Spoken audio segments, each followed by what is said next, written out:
Bom dia a todos. Estando no horário regulamentar e com as presenças regulamentares, declaro aberto essa sessão da segunda turma. Inicialmente, dou as boas-vindas para os alunos do curso de Direito da PUC Minas, uma das mais conceituadas escolas de direito do país. Estão em posição top no ranking das escolas de direito, não só pela qualidade dos professores que ali lecionam, mas também pelo alto nível intelectual dos seus alunos, como é reconhecido por todos. Então, dou as boas-vindas a eles, espero que desfrutem dessa sessão e possam trazer conhecimentos úteis a todos, principalmente aos nossos futuros colegas, futuros advogados, promotores, procuradores, etc. De início, submeto à turma a aprovação da ata da sessão anterior. Não havendo alguma impugnação, considero aprovado. Também gostaria de apresentar à turma um voto de condolências com o nosso colega desembargador Marlon, pelo falecimento de seu irmão, ocorrido antes de ontem, o enterro foi ontem. Então, para que determinemos a secretaria, a nossa secretária, que apresente os votos de condolências com a família, na pessoa do doutor Marlon. Com a nossa adesão, senhor presidente. Com a adesão do Ministério Público, dos demais membros da turma, dos advogados, representado do doutor Antônio Fernando. Também gostaria de dar as boas-vindas para os alunos também da FUMEC e da FEAD. São duas grandes escolas aqui da nossa capital, que já têm um currículo recheado de sucesso em todas as áreas em que atuam esses alunos. São todos bem-vindos à nossa sessão. Não havendo mais registros iniciais, passo a palavra à nossa secretária para o pregão dos processos, conforme a ordem de preferência regimental. Nós temos uma sustentação oral à distância. No 32 da pauta, o terceiro da lista de sustentação oral, falará o doutor Reginaldo Marques, pelo agravante Banco Dibens S.A. O relator, doutor Helder. De qual cidade que é? Uberlândia. Pergunto se o Foro de Uberlândia, se estão nos ouvindo. Sim, estamos ouvindo, muitíssimo. Muito obrigado. De início, eu passo a palavra para o relator para apresentar a conclusão da proposta de seu voto. Senhor presidente, eu estou conhecendo o agravo de petição e, no mês, estou negando-lhe provimento. Estou impondo também ao executado o pagamento das custas executivas no importe de R$ 44,26. Muito obrigado, doutor Helder. Passo a palavra ao doutor Reginaldo. Já que ele negou provimento, é só marcar presença e que eu estou pelo reclamante. Pois não, doutor Reginaldo. Então, como o voto atende a posição do senhor no processo, vou colher o voto dos outros desembargadores votantes. Doutor Antônio Carlos? De acordo com o voto. Doutor, eu também, como terceiro votante, estou de acordo com o voto. Então, é o resultado que se proclama. Bom dia, doutor Reginaldo. Próximo processo. Ainda falando do Foro de Uberlândia, falará o doutor Marley de Souza, no 29 da pauta, é o sétimo da lista de inscrição, relator, doutor Helder. Pergunto se o doutor Marley nos ouve. Perfeitamente, excelência. Então, passo a palavra ao relator. Senhor presidente, esse caso é um voto longo, tem várias matérias, mas a conclusão é o seguinte: eu estou conhecendo de ambos os recursos, ordinário e adesivo, rejeito a preliminar de nulidade, no mérito, nego provimento ao apelo do reclamante e dou provimento ao apelo da reclamada para excluir da condenação a indenização por danos materiais e julgar improcedente a ação reclamatória. Invertidos os ônus da sucumbência, as custas processuais de R$ 12.000, calculados sobre R$ 600.000, valor da causa, fica como encargo do reclamante, isento pelo permissivo legal.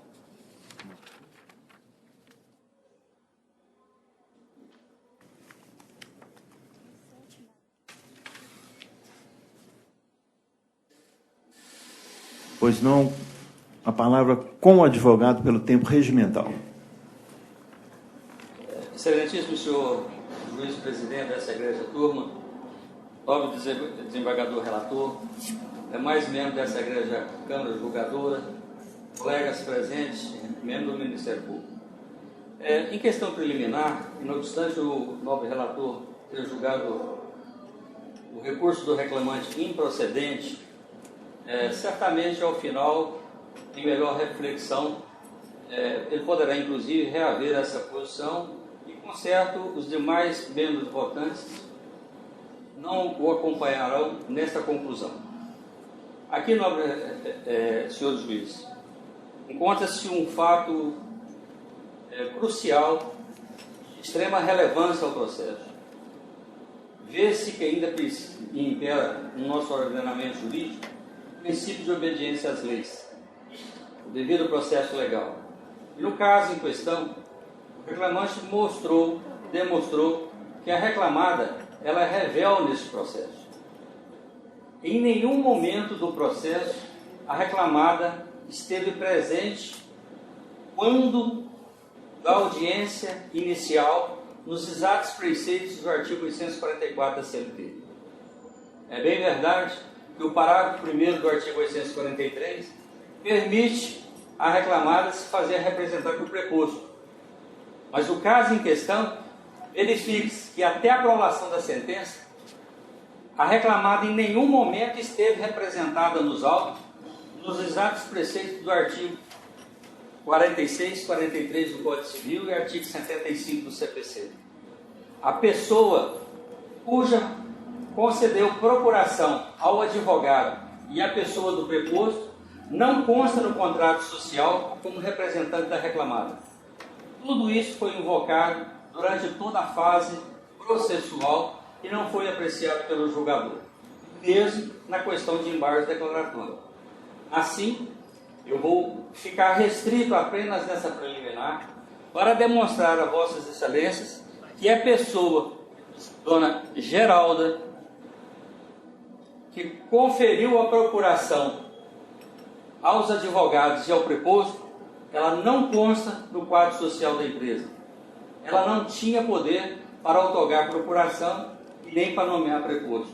Por esse motivo, nos termos do artigo 844 da CLT, a empresa é revel e pede-se que se declare. Os demais pontos estão abordados nas razões do recurso, a qual certamente o tribunal teve conhecimento, e vou ficar adestrito apenas na questão preliminar, para que, se superada,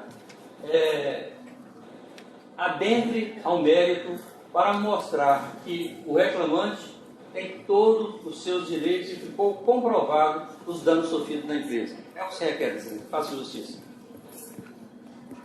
Muito obrigado, doutor. Passo a palavra ao relator. Senhor presidente, isso foi examinado no meu voto também. A empresa apresentou defesa, foi acolhida pela vara do trabalho, então, se foi acolhida, não há que se falar em revelia. Esteve acompanhado na audiência, esteve acompanhado com o advogado, com procuração e também com preposto. Esse preposto, inclusive, prestou depoimento, foram colhidos depoimentos de testemunhas nesse processo. É um processo difícil que envolve acidente, doença ocupacional e tudo mais. Eu estou rejeitando a alegação do ilustre procurador, que foi feito da tribuna. Tem meu voto, fala sobre isso, sobre tudo o que ele está dizendo, por isso eu mantenho o que já foi decidido, senhor presidente. Eu afastei esse pedido de revelia, foi proposto.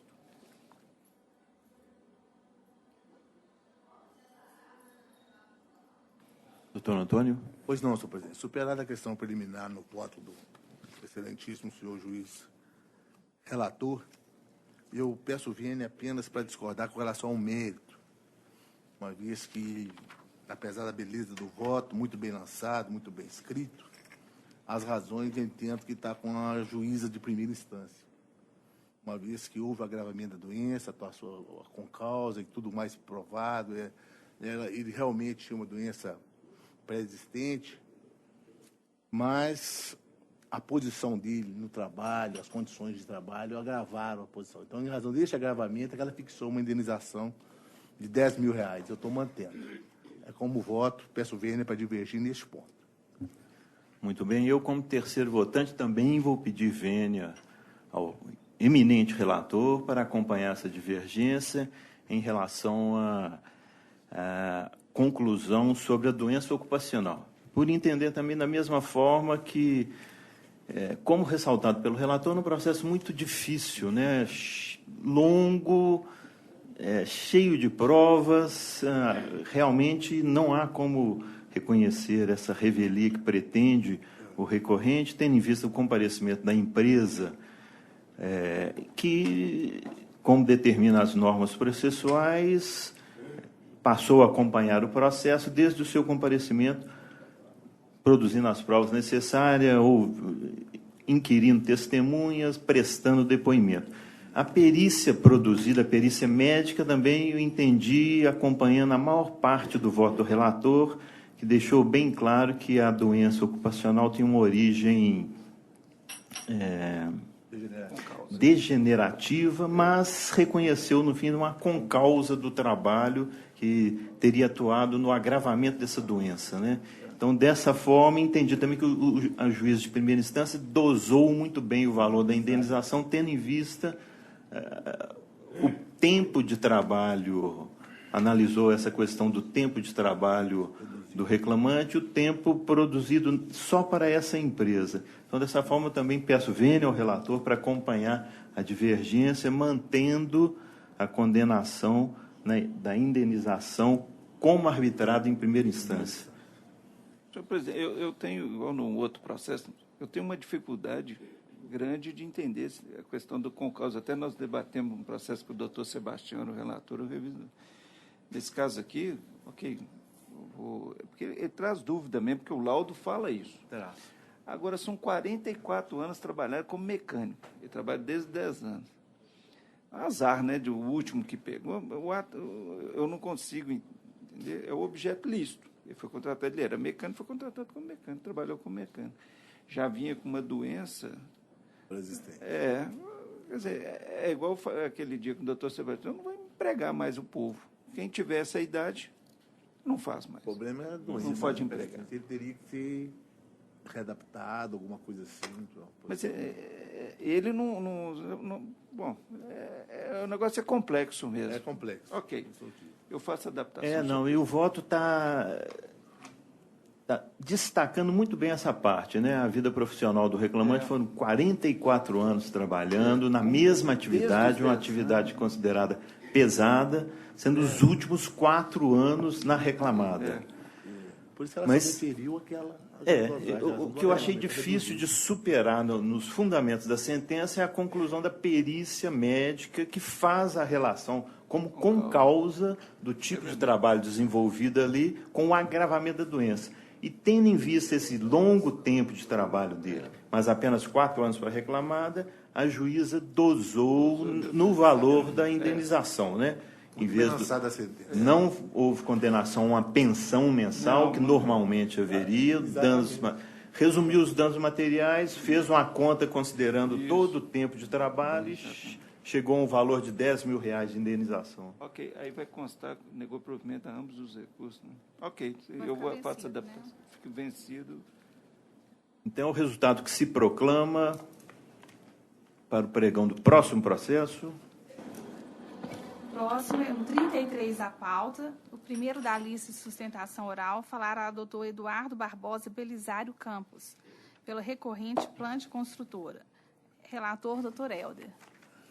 Com a palavra, eminente relator. Aqui a questão é de trabalho com cimento, tem súmula nossa aqui, então estou conhecendo o recurso ordinário e no mérito estou dando provimento para excluir da condenação o adicional de insalubridade e seus reflexos, invertidos os ônus da sucumbência e determinar que os honorários periciais habitados de R$1.000 serão recolhidos na forma da resolução 66/2010 do Conselho Superior da Justiça e Trabalho, reduzido o valor da condenação para R$1.000 e as custas processuais para R$30 pela reclamada, que poderá pleitear a devolução do excesso, na forma da Instituição Normativa 2/2009 da Secretaria de Tesouro Nacional, a ser providenciado pela Diretoria de Secretaria de Assuntos Orçamentários e Contábeis deste egrégio tribunal. O senhor tem a palavra, doutor. Excelentíssimo desembargador presidente, na pessoa de quem cumprimento os demais membros dessa turma, membros do Ministério Público, demais colegas, diante da proposta de voto do eminente juiz relator, doutor Helder, eu peço que o mesmo seja acompanhado pelos demais membros votantes. Doutor Antônio? Sem divergência. De acordo. Eu também, como terceiro votante, acompanho o voto do relator até o resultado que se proclama. Obrigado, excelência. Bom dia. Bom dia, doutor. Próximo processo. O 27 da pauta, o segundo da lista de sustentação oral, falará o doutor Daniel Gonçalves Sana, pelo recorrido. Relator, doutor Helder. Com a palavra, eminente relator. Senhor presidente, eu estou conhecendo do recurso ordinário da reclamada e, no mérito, estou negando-lhe provimento. Bom dia. Bom dia, doutor. O senhor tem a palavra. Excelentíssimo senhor desembargador presidente, demais desembargadores, nobres colegas, bom dia. Trata-se de reclamatória trabalhista no qual foi reconhecida a unicidade do contrato, repercussão da ajuda de custo, horas extras intra e extra-jornada e férias em dobro. Eu vou me ater aqui, excelências, a apenas 2 pontos do recurso, o demais já está vastamente exposto, que seriam a repercussão da ajuda de custo e as horas extras intra e extra-jornada. No que tange a essa ajuda de custo, que foi reconhecida como sendo um salário extra-folha, eu gostaria de chamar a atenção para o fato de que o reclamante reconheceu que esses depósitos não tinham natureza salarial em depoimento prestado. Peço vênia para ler um pequeno trecho. Que fazia relatórios a respeito de seu trabalho e os repassava para a empresa. Que mais relatórios eram preenchidos e formulados em formulários que a empresa lhe entregava. Que, na verdade, o depoente preenchia 2 relatórios, um com as horas extras prestadas em cada cliente, para que a empresa pudesse cobrar dos clientes. Outro com preenchimento das despesas de viagem. A empresa depositava previamente um certo valor de despesa para viagem e, quando o depoente voltava, acertava as diferenças. Esse fato também foi corroborado pela preposta da recorrente, que diz o seguinte, que o reclamante prestava contas de suas viagens e relatório RDV, todas discriminadas, e fazia um acerto das diferenças. Então, excelências, com o devido respeito ao voto do eminente relator e também à juíza de primeira instância, não nos parece que esses valores pagos tinham, sim, natureza salarial, mas sim eram meras ajudas de custos para que, uma vez que o reclamante desenvolvia jornada extracampo. Então, diante disso, pede-se a reforma da sentença para que não reconheça essas parcelas como tendo natureza salarial. De outra forma, quanto às horas extras, chama-se a atenção também para a documentação acostada aos autos pelo próprio reclamante e também a documentação, o próprio depoimento dele. Porque ele preenchia os relatórios. Ele preenchia os relatórios dizendo quais foram as horas prestadas em cada um dos clientes. Então, não faz sentido nenhum que exista uma condenação em horas extras, sendo que ele mesmo disse que não tinha isso. Então, esses são os 2 pontos que eu gostaria de chamar a atenção e pugna-se pela reforma da sentença. Muito obrigado, doutor. Doutor Helder. A questão do salário por fora, ainda que tenha essa conotação de ajuda de custo, o problema é que sempre superou o percentual de 50% do salário do obreiro. E, independentemente do que ele tenha alegado, a própria CLT reconhece a natureza salarial da parcela. E quanto ao artigo 62 da CLT, relatórios, realmente, o problema é que esses documentos têm registro, são aqueles relatórios com horários britânicos, que a Justiça trabalha há anos, já vem rejeitando isso. E, por isso, eu achei por bem o que os próprios prepostos declararam que fazia o controle de jornada, de quanto tempo eram gastos nas viagens. Achei que o horário de trabalho fixado pelo primeira instância foi muito bem corroborado com as provas produzidas, e, por isso, senhor presidente, em que pesa o brilhantismo da sustentação oral, eu mantenho meu voto. Doutor Antônio. Sem divergência, de acordo com o voto lançado. Eu também, como terceiro votante, estou acompanhando o voto do relator, então o resultado que se proclama. Bom dia, doutor. Próximo processo. Próximo é o 46 da pauta, é o 4º da lista de sustentação oral. Falará o doutor Rogério Andrade Miranda, pelo recorrido. Relatora, doutora Ângela. Com a palavra a eminente relatora, 46. Processo 2133.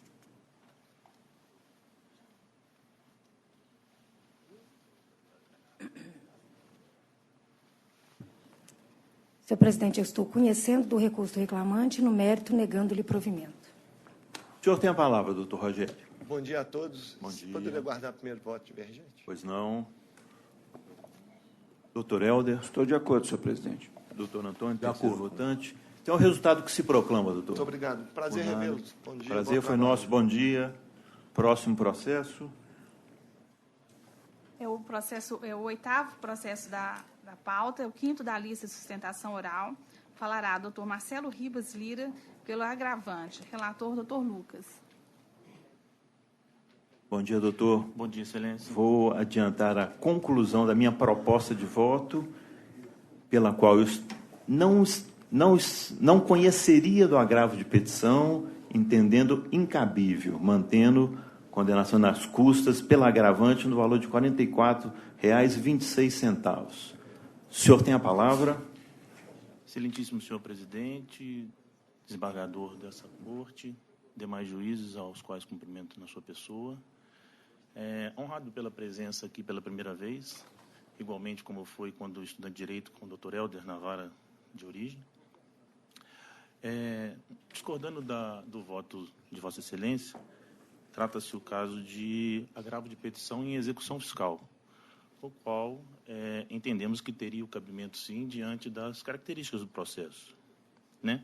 Fazendo um breve resumo, e questão de ordem pública, a questão da prescrição intercorrente, o caso em si demonstra que não houve nenhuma manifestação por parte da exequente, né, a União, no processo e que, no caso, demonstra que ele ficou paralisado pelo prazo superior a 5 anos, conforme prevê a legislação, inclusive súmulas do STF e do TST. Nesse sentido, eu gostaria de ouvir, inclusive, os outros votos e aguardar a decisão.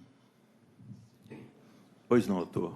Muito obrigado. Obrigado. De início, parabenizo o senhor pela sustentação oral. O senhor seja bem-vindo e venha muitas vezes a essa tribuna. Eu peço vênia ao senhor para manter o meu voto, porque entendendo que tratava-se de uma exceção de pré-executividade, que, no meu entender, o agravo de petição, nesse caso, só é cabível da decisão em exceção de pré-executividade quando ela é admitida. Então, a exceção que é rejeitada, como aconteceu no presente caso, a natureza dessa decisão vai ser uma decisão meramente interlocutória e, consequentemente, não recorrível de imediato, como dispõe o artigo 893, parágrafo 1º da CLT.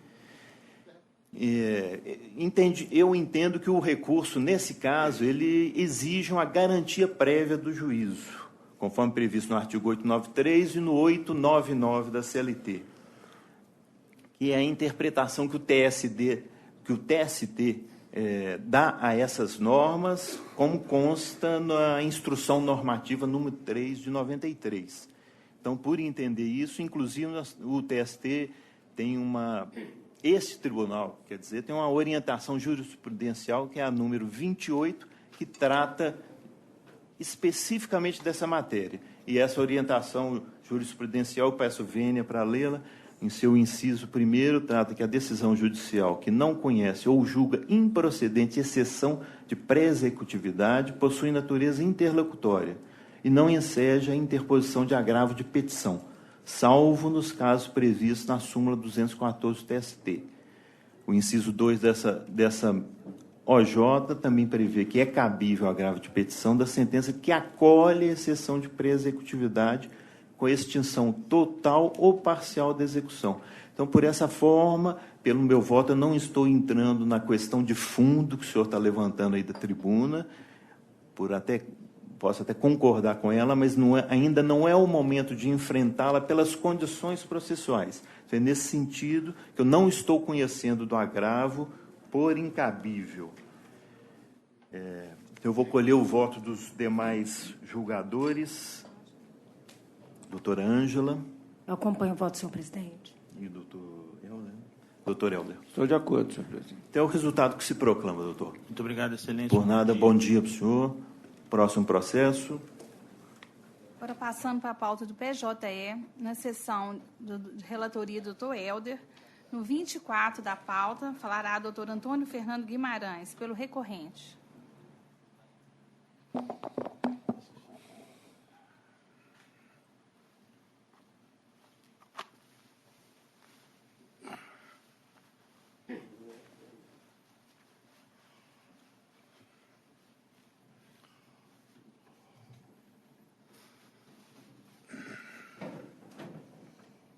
Passo a palavra ao relator. Quando for possível, a conclusão do seu voto.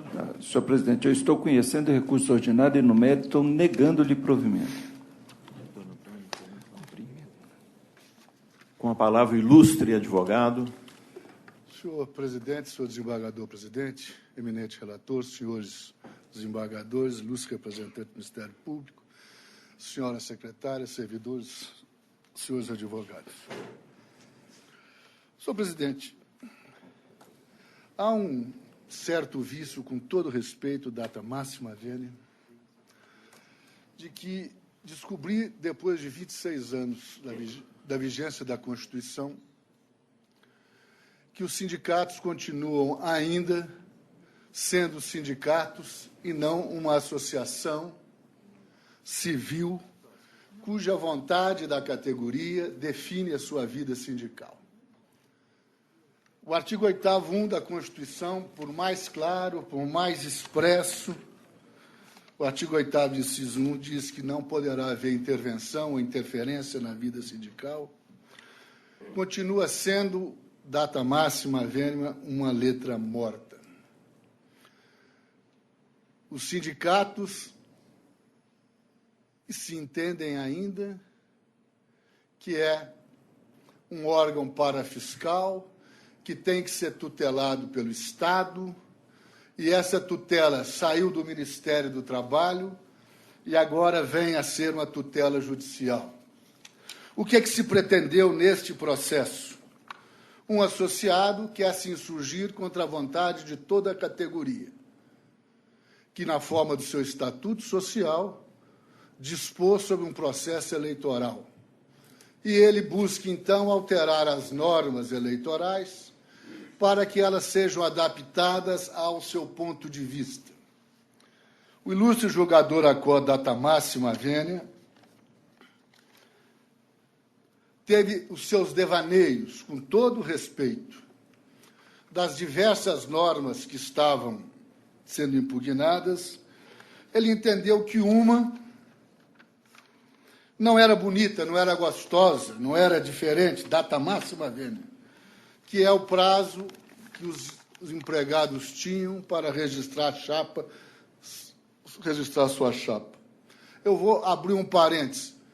A decisão foi dada, a liminar foi cumprida, a eleição está em curso. O processo só não perdeu o objeto porque o juiz diz, hoje e para sempre, antes de publicar o edital, a categoria tem que dar um prazo de 3 dias de antecedência para que ele seja divulgado. E só depois desses 3 dias ele poderá abrir o prazo para registro de chapa. A chapa, o reclamante, a chapa de oposição dele está lá, nós não vamos entrar no mérito. Agora, de onde o juiz tirou isso? De sua cabeça. Essa norma não é boa. Essa norma eu vou aplicar a lei 8.666, lei de licitação.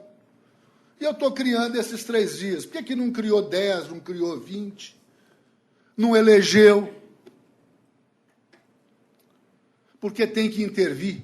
A vontade, o estatuto do sindicato não foi feito pelo presidente do sindicato. O estatuto do sindicato foi feito pelos associados. O estatuto da Matra é feito pelos seus associados, não é feito pelo presidente, é feito na forma regimental. Categoria é convocada. Mas não, isso não é bonito. O que é que tem a ver a lei de licitação com registro de chapa? Mas o que é pior, e eu aceito, eu talvez não conheça direito, o que se buscou? Anular normas estatutárias que estão em vigor há mais de 10 anos, desde o Estatuto de 2003. O que eu invoquei? A decadência. Aí a Sua Excelência, entre aspas, diz que eu não conheço decadência, porque o artigo 7º, 8º, 7, 28 da Constituição fala em prescrição, e ela não incide na espécie.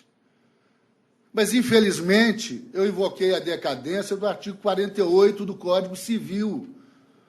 E questionei ele embaixo de declaração, ele falou, você continua não sabendo de nada. O artigo 48 é expresso. Das entidades, das associações de administração coletiva, as normas estatutárias só podem ser modificadas, discutidas, decai no prazo de 3 anos. Discutir. Decai para mim deve ser decair, então vou mudar, prescrai.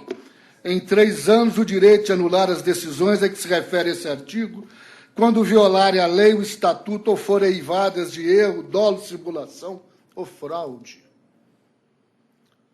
Ele está anulando a norma estatutária com mais de 10 anos, dizendo que não está prescrita. Falasse, mas não precisa colocar entre aspas que isso não é decadência. Mas é decadência.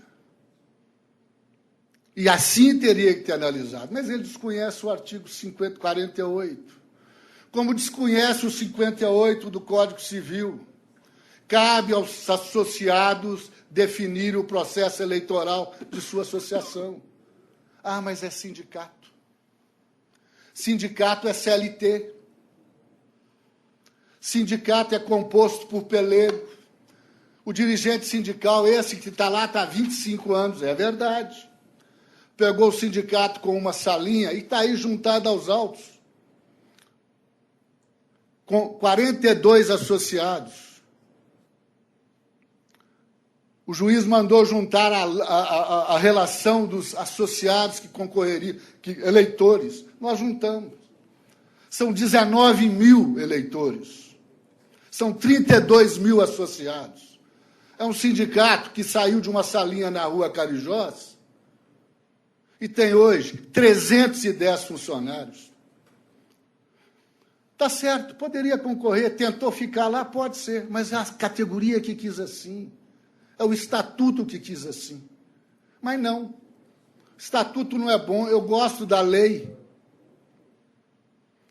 de licitação. Por que não gostou da lei eleitoral, que prevê prazo de 30 dias? E a categoria tem que subordinar isso a vida inteira? Não. Não é mais o ministro do Trabalho, não é mais o estatuto padrão, isso não existe mais. Sindicato é autônomo. E aí se fica vendo mais um devaneio, agora meu, se discutir, legislado contra normado, não pode mais, o sindicato não sabe o que estão fazendo. Fechem os sindicatos. Sindicato foi feito para negociar. Eu aprendi no meu tempo de escola, do saudoso professor Messias Donato, de que convenção coletiva, acordo coletivo, era a forma que o Estado agiu para fazer a ação imediata nos problemas que dão na base, que o legislador não tem tempo. Mas não pode. Tem que prevalecer o legislado. E pior do que prevalecer o legislado, tem que prevalecer a vontade do juiz. Com todo respeito, data máxima vênia, e eu não estou aqui para falar mal de mim mesmo, mas algumas coisas terão que mudar. E talvez mudem. Senhor relator, me perdoa, não estou criticando, compreendo o voto de Vossa Excelência, mas o que se pede apenas é justiça. Muito obrigado, doutor, ao eminente relator. Senhor presidente, eu gostaria de retirar esse processo de pauta e passar para a próxima, diante do que foi alegado, principalmente a questão da decadência. A questão de mérito em si, eu acho que eu compreendo o que o ilustre procurador disse e tal, mas também a gente tem que lembrar mais uma vez que trata-se de briga de sindicato em época de eleição, que vem buscar apoio aqui na Justiça do Trabalho, não é novidade. Mas a questão da decadência, eu gostaria, se for o caso, examinarei o mérito. Eu queria, então, adiar para a próxima sessão. Próxima sessão ou retirá-lo de pauta? Próxima sessão mesmo? Sim, pode ser na próxima sessão, porque o ilustre procurador já... Antônio, de acordo também? Tá. Então, conclusão, a pedido do relator, o processo vai ser retirado de pauta hoje, ficando adiado para a próxima sessão. Isso. O advogado já fica intimado do resultado será proclamado na próxima sessão. Bom dia, doutor. Obrigado. Nada. Próximo processo. Ainda na pauta de relatoria, doutor Helder, no quarto da pauta, falará doutor Alisson Douglas Ocasais, pelo recorrente. Doutor Helder, quando tiver condição para adiantar a conclusão do seu voto. Fala pelo recorrente.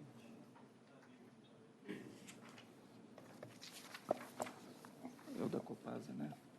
Da Copasa, né? É. Senhor presidente, essa matéria já foi várias vezes julgada aqui pelo Egrégio Tribunal.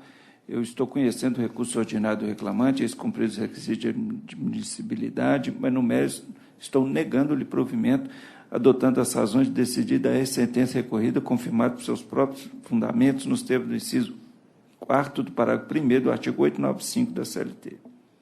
Pois não, doutor, o senhor tem a palavra. Excelentíssimo senhor presidente e demais componentes dessa egrégia turma e demais presentes, bom dia. Trata-se de uma reclamatória trabalhista, do qual o funcionário da empresa Copasa busca as diferenças salariais referente ao PDVI.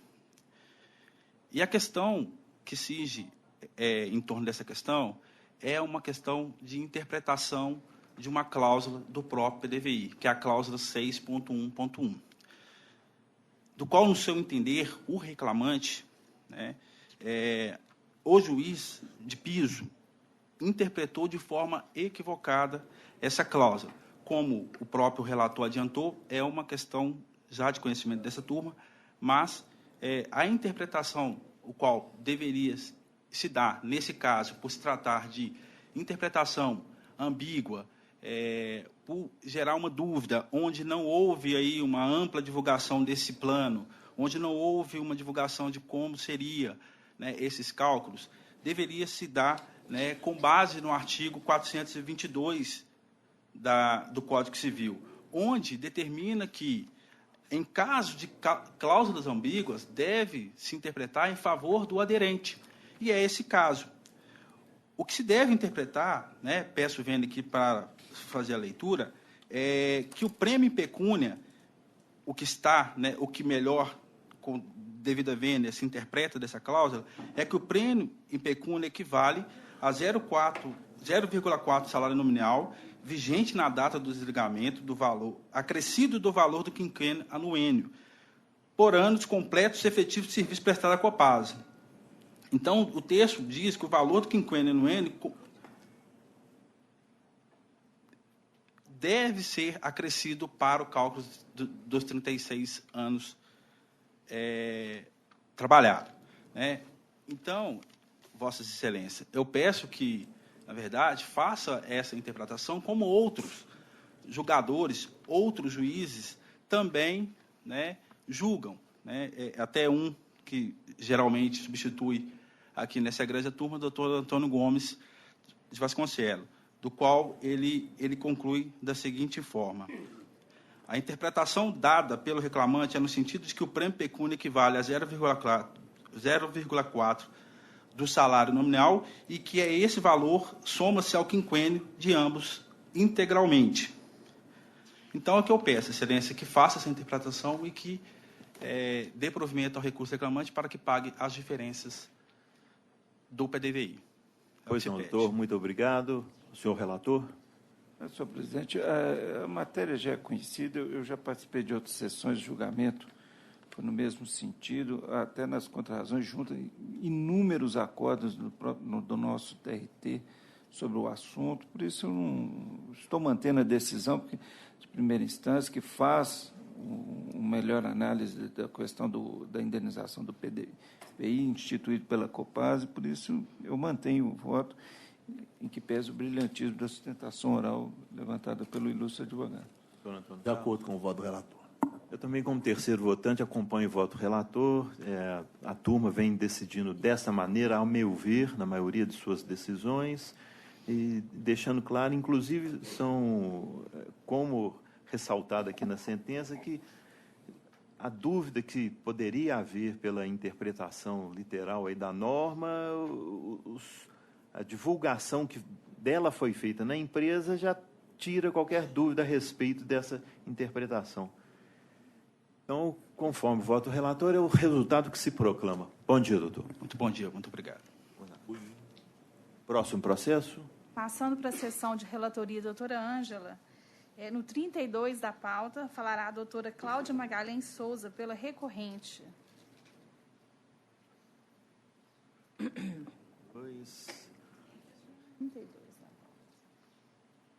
Doutora Ângela, quando for possível, a conclusão do seu voto.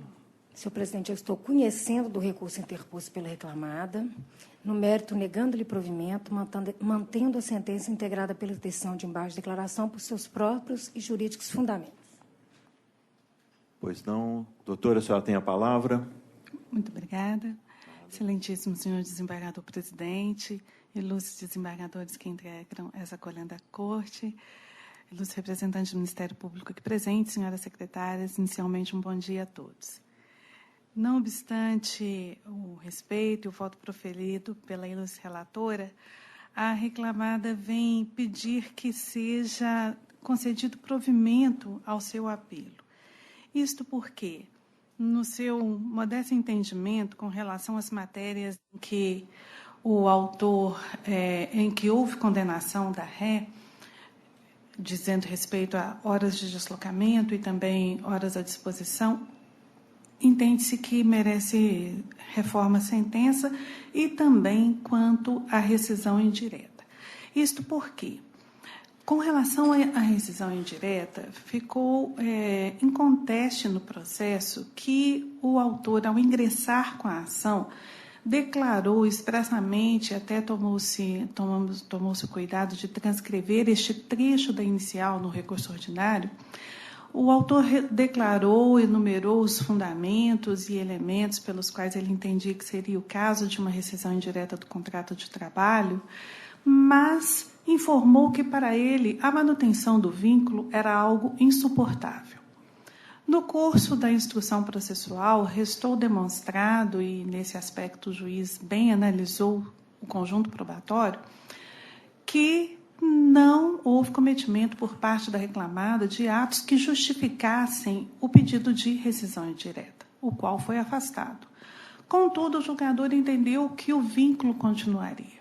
Nesse ponto, a ré discorda do julgado e é o motivo do seu recurso, por entender que, quando há pedido de rescisão indireta, inclusive isso foi destacado na sua defesa, não sendo ele provado, entende-se que o empregado não tem mais o interesse na continuidade do vínculo, até mesmo porque, nesse caso, o próprio autor declarou que o vínculo para ele, a manutenção seria insuportável.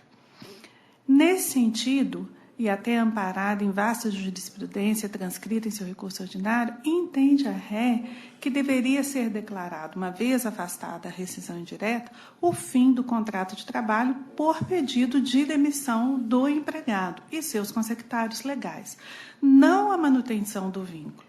Por esse motivo, pede que seja lançado um novo olhar, um reexame com relação à matéria, para se apreciar desta forma, até mesmo porque o empregado no segmento industrial em que a reclamada atua, que é empresa de ramo alimentício, que trabalha, que abrindo aspas, de uma forma insatisfeita com o ambiente de trabalho, insatisfeito com seu empregador, o risco de prejuízo ao ambiente e produtos que vão ser lançados no mercado para uso e consumo da população é grande.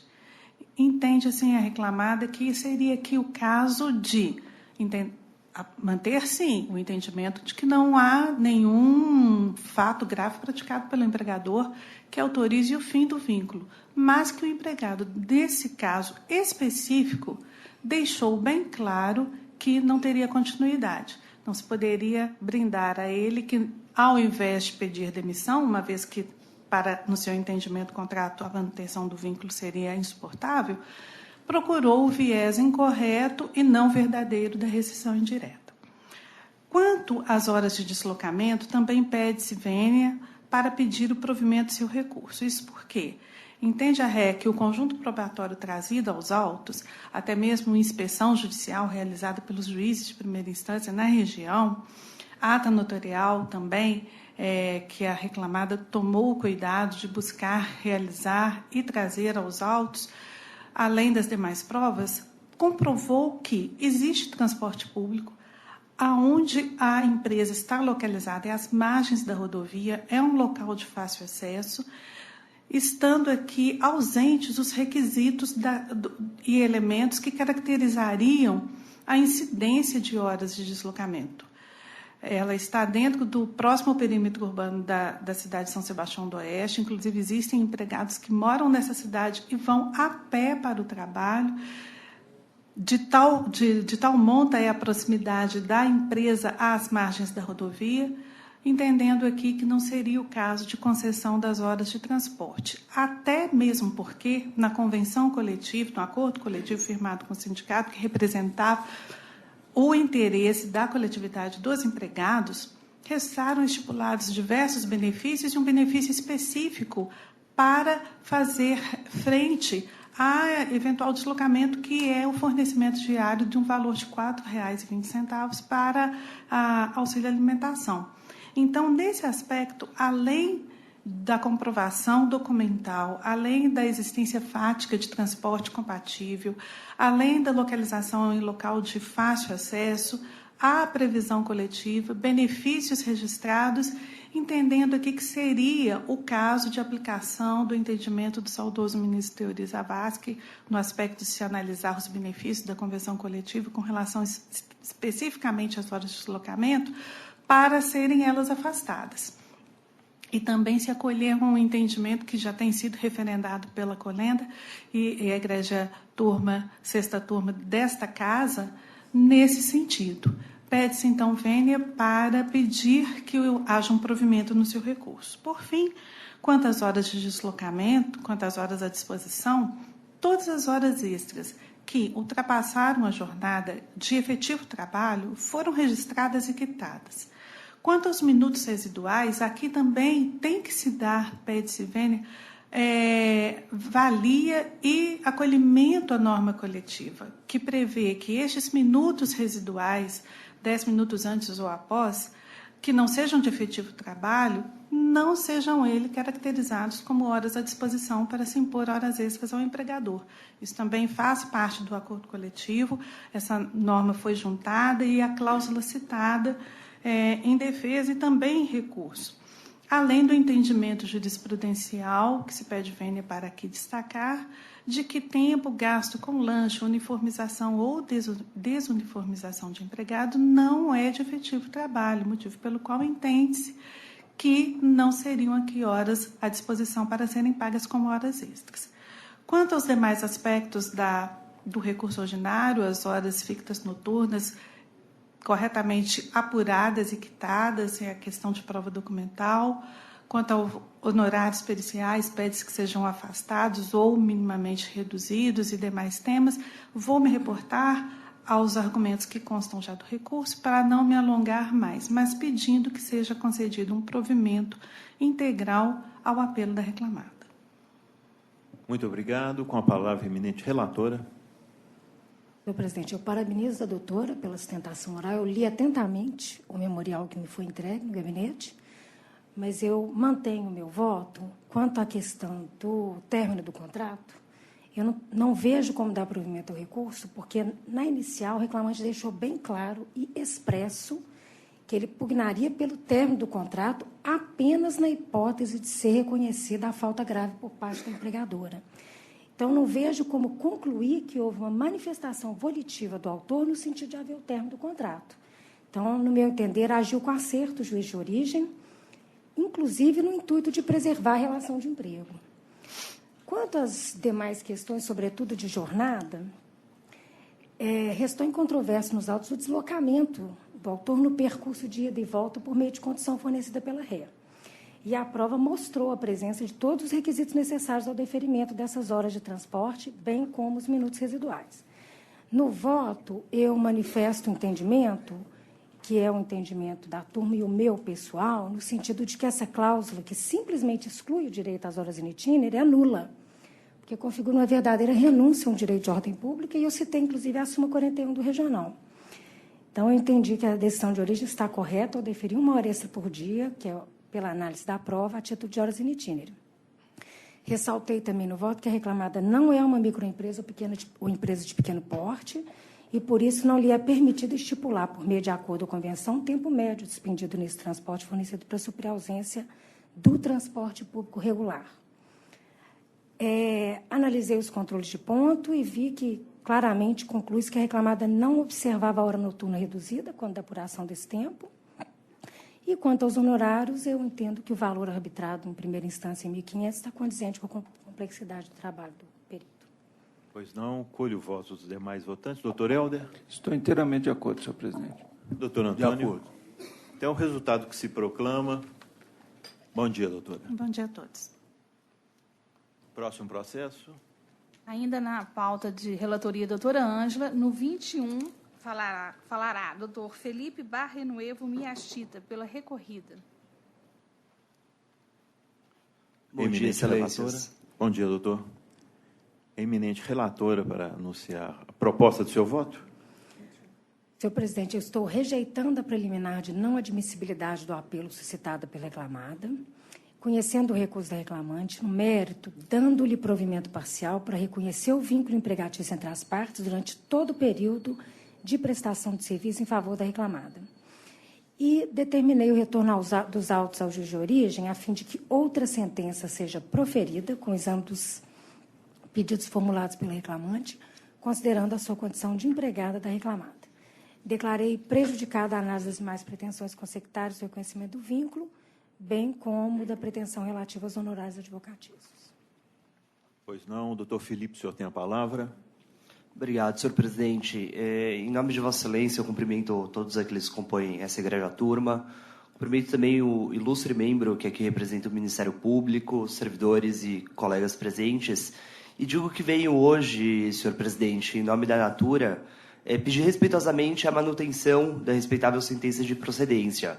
E eu faço esse pedido hoje com base em 3 pilares. O primeiro é que a prova produzida nos autos confirma o resultado da sentença do meritíssimo juiz Acó. O segundo, data máxima vênia, já me adiantando ao desacerto do voto de Vossa Excelência, é que a interpretação da subordinação, requisito do artigo 3º da CLT, deve ser interpretada estritamente no seu viés jurídico e não no seu viés estrutural. E terceiro ponto, Excelência, que eu vou sustentar também na tribuna, é o fato de que o Ministério Público já avaliou a relação jurídica havida entre as orientadoras e a Natura e decidiu por arquivar inquérito civil público, e a jurisprudência pacífica desse egrégio tribunal, inclusive dessa egrégia turma, confirma a improcedência.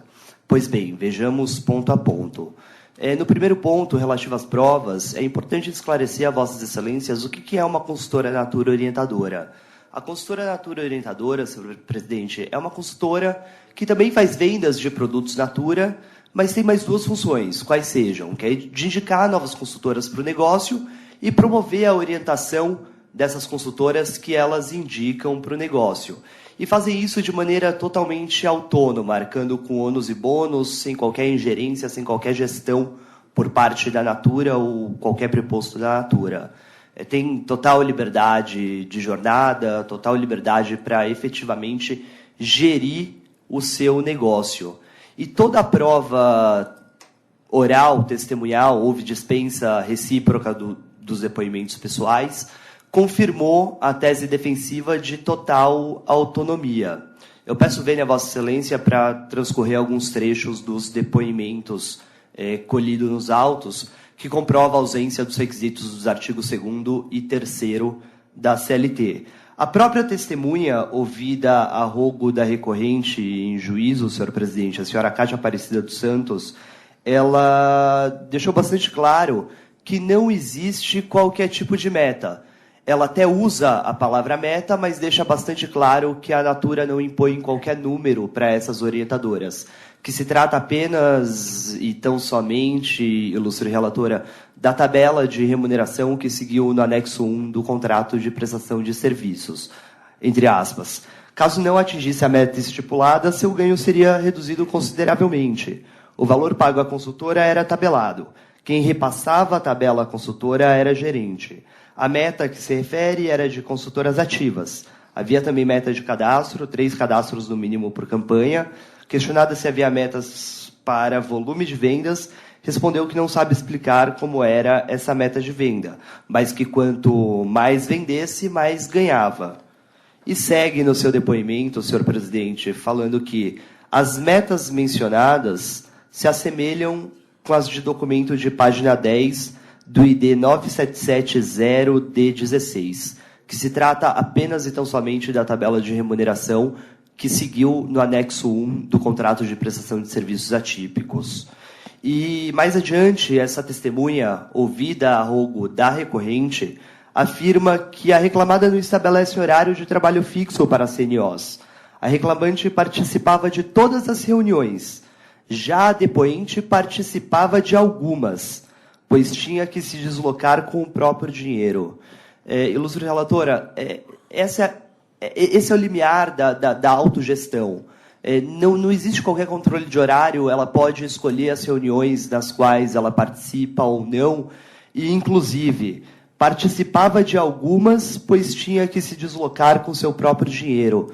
Note a ausência também do requisito da alteridade na relação jurídica havida entre as partes. Mais adiante, essa própria testemunha ela deixa bastante claro que inexiste qualquer tipo de subordinação estrutural. A consultora Natura orientadora, efetivamente, ela não é essencial para o desenvolvimento dos negócios da Natura. Efetivamente, ilustre relatora, a própria consultora tem vida própria. A consultora ela faz o pedido pelo site. Qualquer problema que ela tenha em relação à Natura, existe um 0800 à disposição. Inclusive, ela pode fazer esse pedido pelo 0800 e aplicativo de celular.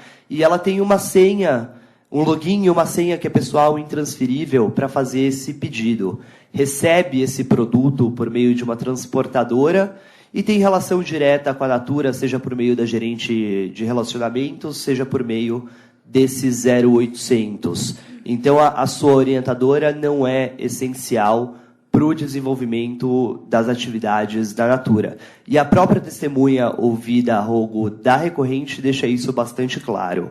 Entre aspas, a depoente, se quisesse, poderia dar...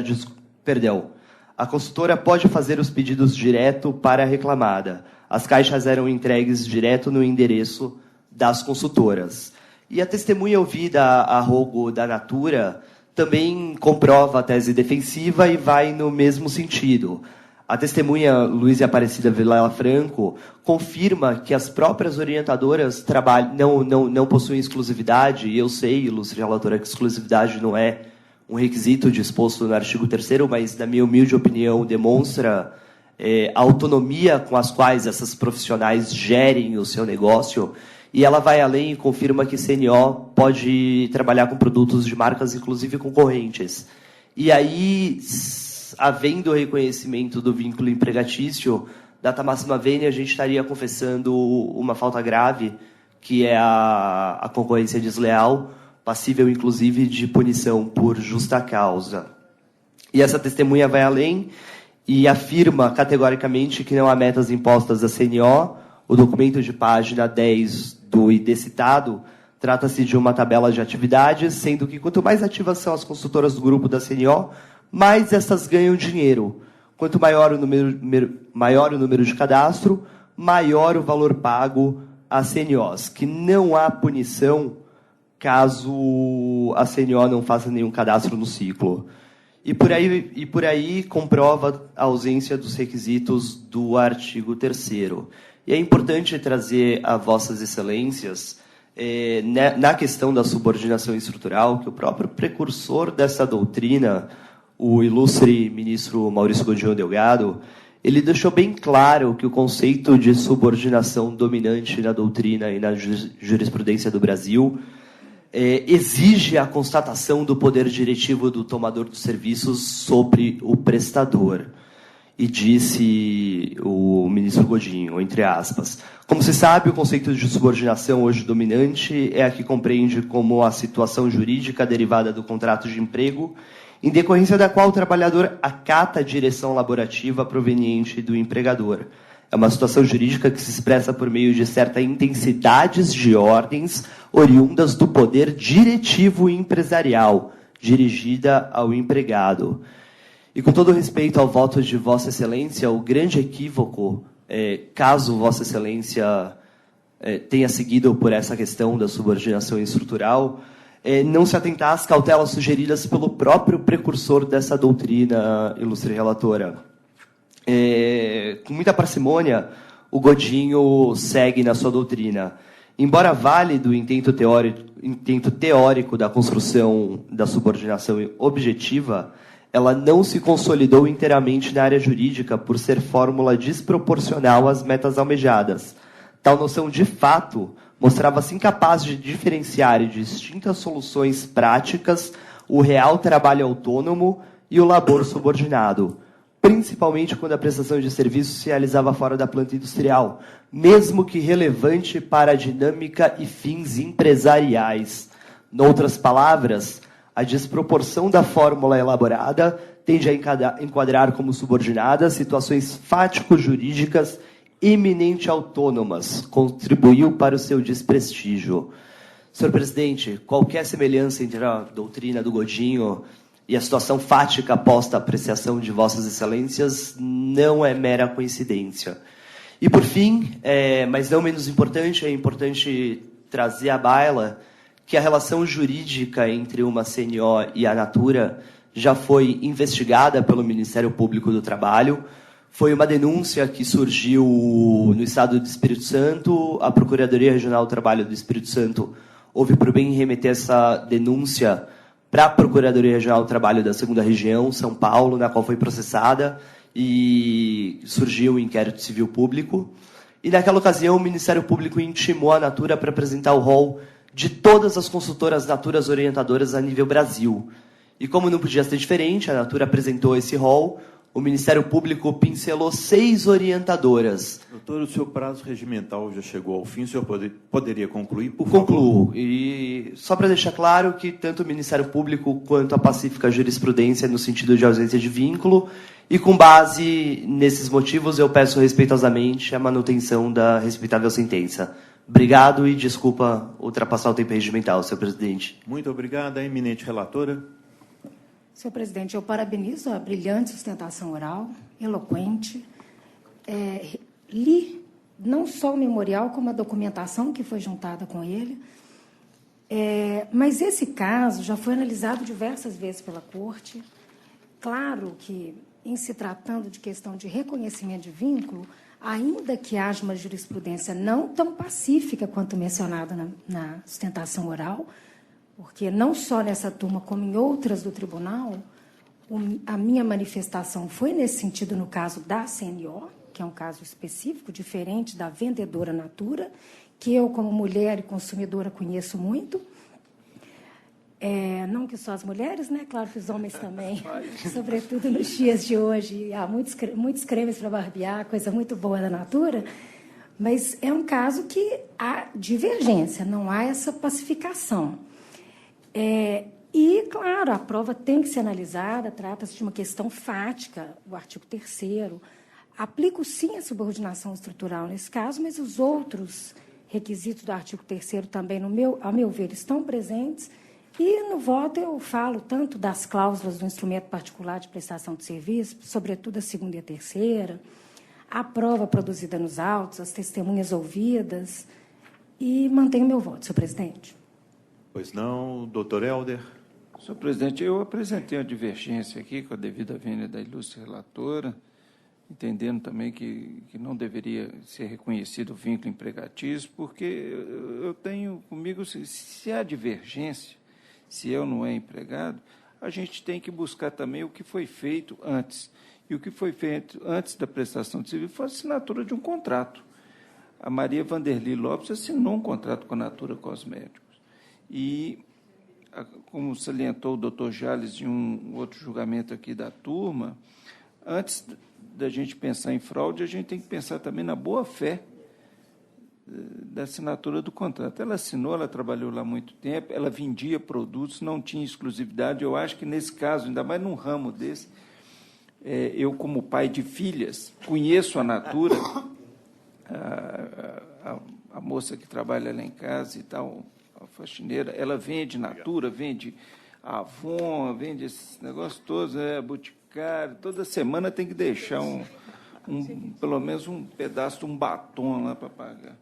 Então, senhor presidente, tirando essa questão, eu peço vênia à ilustre relatora, apresento minha divergência, todos leram, e manteria a sentença para os seus próprios e outros julgamentos, afastando o vínculo empregatício.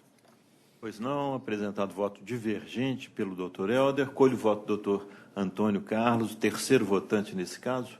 Pois não, senhor presidente. Eu, com a devida vênia do voto do segundo votante, estou acompanhando a relatora em razão dos fundamentos expendidos e também relatar a experiência de julgamentos em casos semelhantes, casos da Avon, da Natura, que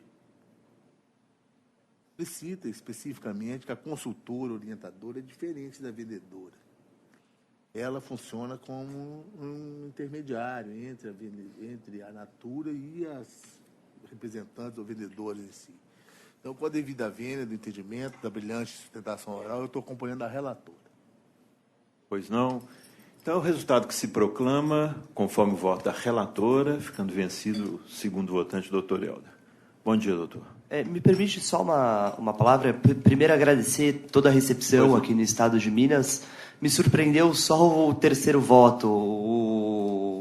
O doutor Antônio Carlos tinha diversas decisões no sentido de ausência de vínculo. Foi o único voto que eu saio um pouquinho surpreso, senhor presidente. Mas agradeço pela atenção, pela oportunidade e pela discussão jurídica que foi instaurada. Por nada, doutor. Bom dia. Bom dia para o senhor. Próximo processo. Passando para a pauta de relatoria do doutor Lucas, inscrição que foi feita antes do início da sessão, no 13 da pauta, falará doutor Elber José Patrocínio, pela recorrente reclamante.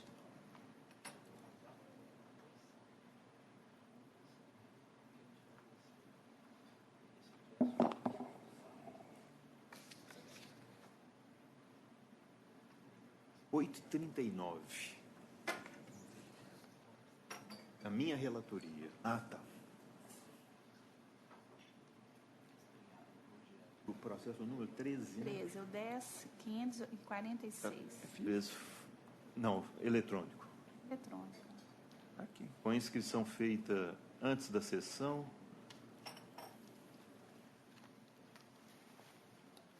Processo 10.546. Recorrente Gabriela Raposo Tavares, da Universidade Federal e da Cooperativa do Trabalho dos Médicos. O procurador fala pela recorrente, né? Bom dia. Sim. Bom dia. Doutor, eu vou adiantar a conclusão do meu voto. Que é no sentido de conhecer do recurso, dar provimento parcial ao apelo para considerar nulo o contrato de prestação de serviço da autora como cooperada, reconhecendo o vínculo com a segunda reclamada desde 6 de novembro de 2011 até a rescisão e deferir as parcelas aviso prévio, 13º, proporcionais durante o contrato, férias também proporcionais e FGTS mais 40% do período. Condenando ainda as reclamadas ao pagamento da multa do artigo 477 e determinando a anotação da carteira de trabalho sob pena de multa declarando as parcelas indenizatórias e rescisórias. Com isso tudo, arbitrando a condenação o valor de R$20 mil, invertendo o ônus da sucumbência com custas pela reclamada no importe de R$400. Pois não, doutor, o senhor tem a palavra. Eu gostaria de ouvir o primeiro voto. Já existe voto divergente, então já estou dando a palavra para o senhor fazer a sustentação. Ah, sim. Então, mais uma vez, excelentíssimo senhor desembargador, presidente e relator, na pessoa de quem cumprimento os demais componentes da turma julgadora, eminente membro do Ministério Público,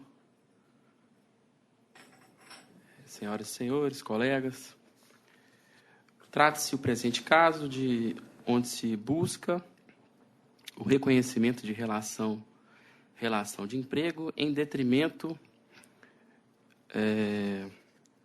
de uma relação supostamente de cooperativa que era estabelecido entre a cooperativa HCCOP, intermediando aí a relação de emprego existente, a relação de trabalho, mas na verdade de emprego existente ali com a reclamante e o Hospital das Clínicas. Primeiramente, seria interessante a gente fazer ressaltar algumas questões que são de suma importância. O Hospital das Clínicas é um hospital escola da UFMG.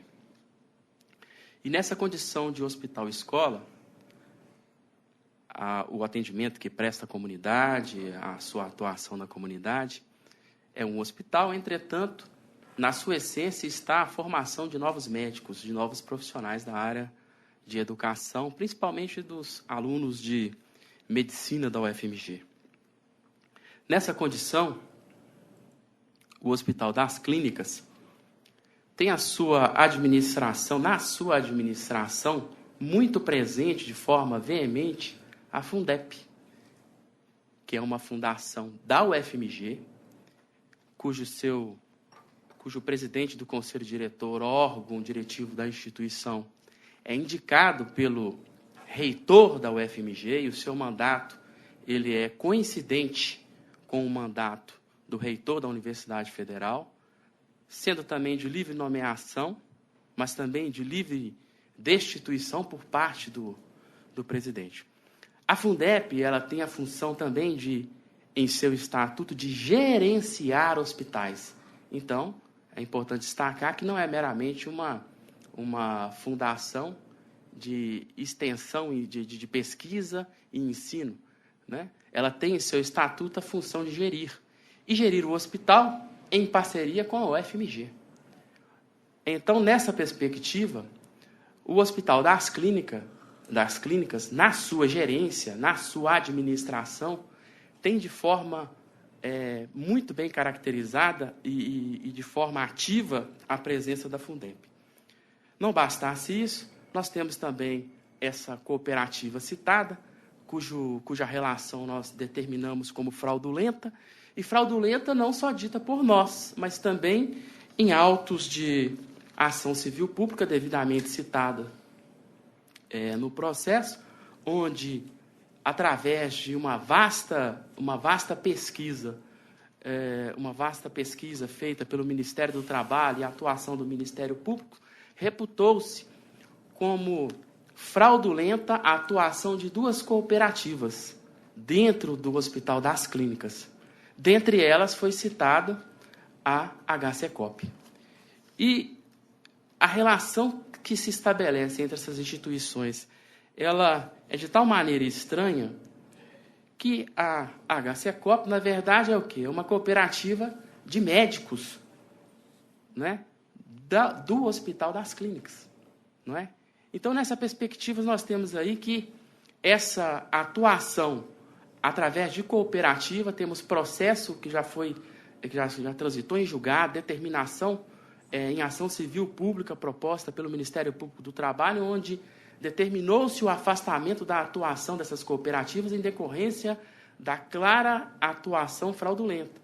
Ou seja, uma cooperativa exercendo a atividade, na época ali, fim do Hospital das Clínicas. Mas apegando também à caracterização essencial do vínculo empregatício, podemos citar que os elementos todos necessários à configuração do vínculo empregatício foi exaustivamente demonstrados, né? E o principal deles, como não poderia ser diferente, né, está a subordinação. A subordinação está claramente demonstrada através dos depoimentos, através da própria atuação mesmo, por prepostos da Fundep, que eram os responsáveis por coordenar toda a atividade da reclamante, sendo inclusive os responsáveis pelo início do processo de seleção da reclamante. Feito essa observação, nós vamos para o lado da descaracterização de qualquer atividade cooperada. Não foi feito qualquer vinculação voluntária por parte da reclamante à cooperativa. Quando a reclamante se dirigiu para o processo de seleção proposto pelo Hospital das Clínicas, né, gerido ali pela Fundep, ela não tinha o objetivo de se tornar cooperada, ela tinha o objetivo de se colocar e prestar serviço junto lá ao Hospital das Clínicas. Após ser selecionada, lhe colocaram que, como condição para assumir a sua atividade junto ao Hospital das Clínicas, seria necessário que ela se vinculasse à cooperativa. Então, onde estaria aí a voluntariedade? Ou seja, nessa relação de emprego, ou seja, a necessidade de se colocar, de se postar no mercado de trabalho, né? Coloca-se como condição para exercer a atividade ali a vinculação à cooperativa. Então, eu não vejo aí essa questão da voluntariedade, do desejo de se tornar cooperado. Ademais, ao analisarmos ainda mais isso sem citar a já natureza fraudulenta da atividade já declarada em processo transitado em julgado da aludida cooperativa, não é? Gestão democrática da cooperativa. Onde está a gestão democrática?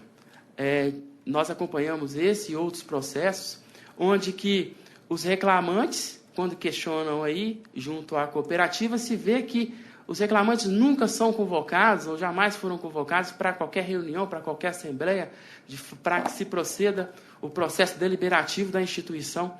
Então, onde estaria aí essa gestão democrática? A cooperativa também teria esse papel de formação, não é? Trazer informação, formação para o suposto cooperado. Em momento nenhum, ao longo período que trabalhou junto ao Hospital das Clínicas sobre a tutela, sobre a batuta aí da Fundep, o reclamante foi convidado ou lhe foi oferecido qualquer curso de formação ou qualquer curso de forma a implementar a sua atividade ou a melhorar a sua atividade. Então, onde estaria aí a atuação efetiva dessa cooperativa com essa coparticipação, né? Com a via de mão dupla ali, onde a sua formação estaria, ou a sua atividade estaria ali sendo potencializada pela cooperativa. Isso não existe. Dentre esses aspectos, então, estando presentes aí os elementos essenciais para a configuração do vínculo empregatício, a subordinação estando devidamente caracterizada, né? Pugno pela reforma da sentença, exarada pelo juízo singular, né? E para que seja dado provimento ao presente recurso, aqui pedindo para que os demais componentes da turma julgadora possam estar aí acompanhando o voto do eminente relator. É o que peço por justiça. Pois não, doutor. Muito obrigado. Eu sou o relator desse processo. É mais um caso dos inúmeros já enfrentados por essa turma, por esse tribunal, nesse sentido, e o meu voto é no mesmo sentido sustentado a tribuna, entendendo, data máxima vênia, que estariam presentes os requisitos da relação de emprego, a subordinação no trabalho prestado pela reclamante como terapeuta ocupacional no Hospital das Clínicas. Então, eu colho o voto dos demais votantes. Doutora Ângela. Senhor presidente, eu acompanho o relator. Doutor Helder. Senhor presidente, fui eu que apresentei essa divergência. E eu gostaria escutei atentamente a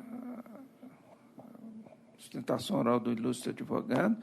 Ele diz que o Ministério Público do Trabalho teve interferências em cima dessa cooperativa. Pelo que eu analisei, não consta nada disso no processo. Não tem nada de sentença, transitada de julgado. Se houve, aqui não foi juntado. Agora, o que eu vejo é que essa cooperativa, eu já julguei um processo desse na primeira instância, ela presta serviço para a CACI, para a Caixa Econômica Federal, para a Forluz, sempre envolvendo ambulatórios dessas entidades. A questão da subordinação que ela alega, porque ela recebia orientações de trabalho da senhora Fabiana Rotondo, e lembrei aqui na minha divergência que lá é hospital, ninguém tem autonomia para executar atividade quando e como quisesse. Todo mundo tinha que obedecer normas, inclusive de segurança e saúde daquelas pessoas que estavam lá. Agora, uma coisa que me chamou muita atenção nesse processo, que ela alega que foi dispensada em 2014, sendo que, na verdade, ela continuou, não tem prova em sentido contrário, e a própria cooperativa diz isso na defesa, que ela continua sendo cooperada. Tanto que ela recebeu sobras da cooperativa em 2014 e 2015. E, por isso, eu não estou entendendo por que estariam sendo deferidas verbas rescisórias para ela. Eu não vi no processo qualquer documento dizendo que ela teria sido mandada embora, ou mesmo se desligado dessa cooperativa. Eu não sei o que está acontecendo com essa moça.